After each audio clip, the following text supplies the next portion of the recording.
Hey everybody, I wanted to share my risotto recipe with you. We're going to start out by toasting the rice in a Dutch oven just till it's warm to the touch. Then I'll start adding the wine. Once the wine evaporates, I'll add stock. Note here, the stock is filled in the pot till it's just above the rice. I give it a good stir, then I toss in my veggies, and I keep adding stock. I'll add stock for about 15 minutes. Uh, Once it's a little bit al dente and firm to the bite, in will go the butter. Note my butter's frozen. Reason why I use frozen butter is so it doesn't split. I don't get that oil separation from the solids.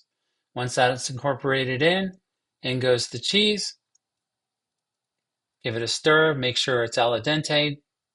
It is cooked, not overcooked, and then I serve and enjoy. Let me know what you think. Please like and subscribe. It means the world to me. Thanks.